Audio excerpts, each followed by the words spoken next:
So we have here our tikka that we're going to put into Charlie's hair. Is that about the right position? So ask your bride to hold it where she wants it to be.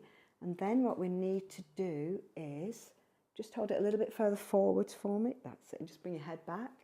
Then we need to part the hair exactly where the chain is going to sit, so that when you put it in the hair, it sits in the right position, not over to one side. That's it. So that's in position. So it doesn't matter. She doesn't have to have a centre parting for this. And we're going to take that back. Now you can get, fabulous.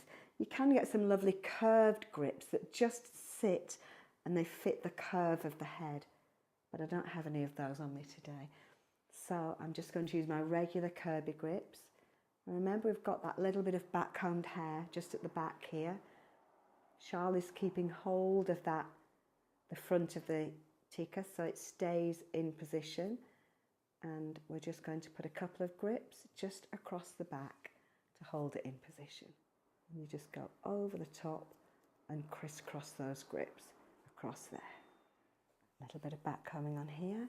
Could put a little bit of texturizing dust.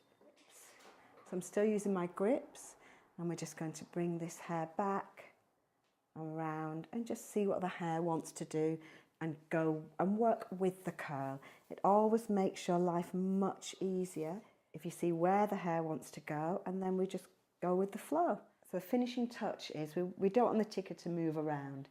So we're going to get a little bit of eyelash glue, and then on the little bits that are raised, so the bits that are touching the scalp, you're going to put a little bit of glue.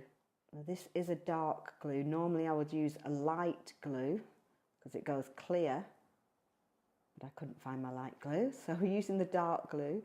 And then what we're going to do next is I'm going to let go, and I'm actually going to give it to Charlie to put into position. Then Charlie can put it exactly in the centre, because your client can tell the symmetry of her face much better than we can.